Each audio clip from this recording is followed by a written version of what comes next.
from the book The Myth of Normal uh, uh, by Gabo Mate, MD, with Daniel Mate. Uh, it's talking about addiction. Prevailing views about addiction have progressed somewhat in the past decade in the direction of more compassion, science, and sense. For all that, deceptive and dangerous myths about addiction's provenance and its very nature still reign in many circles, from medical treatment to criminal justice and policy. Even the well-meaning world of rehabilitation and recovery has its blind spots. Given the evident shortcomings and even ruinous harm wrought by our standard approaches, many voices are finally calling for a fresh view. As a prelude to considering this, let's deal directly with the two leading misconceptions: that addiction is either the product of bad choices or else a disease. Both fail to explain this unrelenting societal plague, just as they hobble our efforts toward remedying it. The bad choices view of addiction, which, if we're honest, amounts to little more than "it's your own damn fault," is not only disastrously ineffective, it's utterly blind. I have never met anyone in any meaningful sense of the word,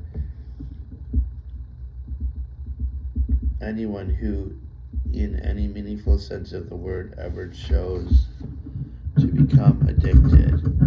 Least of all, my downtown East Side patients whose lives slowly ebbed away or were rapidly extinguished in the streets, hotel rooms, and back alleys of Vancouver's drug ghetto. That's what he has to say about choices. The theory that addiction is a result of bad choices. He disputes that. So many of the things that happened in my life were the result of my choices, but I'm learning here today that there was more influencing my choices than just my free will.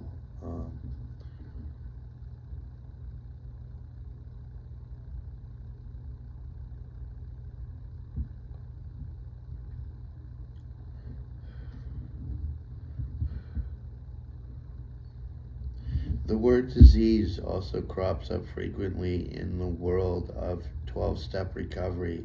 People in programs like Alcoholics Anonymous or Narcotics Anonymous will speak about my disease, as in, my disease wants me dead, or my disease made me hurt the people I love.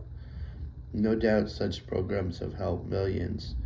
In the language used, it's a big part of helping people think and act in new ways.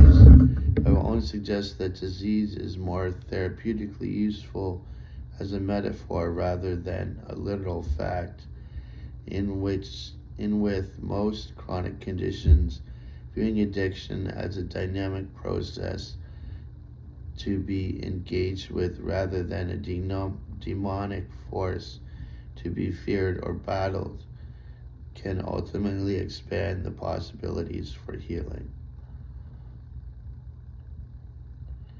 For a more grounded take on addiction, we need to consider not just people's genes or brain circuitry, but also their real encounters with their world. We need to look closely at people's life experiences. Addictions of any kind are not abnormal ailments, willfully self-inflicted maladies, brain disorders, or genetic short straws. Properly understood, they are not even that puzzling. As with other ostensibly mysterious conditions named in this book, they are rooted in coping mechanisms. To be sure, they may take on some features of disease, a dysfunctional organ, tissue damage, or particularly with extensive drug use, physical symptoms, impairment of certain brain circuits, cycles of remission and relapse, even death. But to call them disease is to miss the point and the opportunity to deal with them intelligently.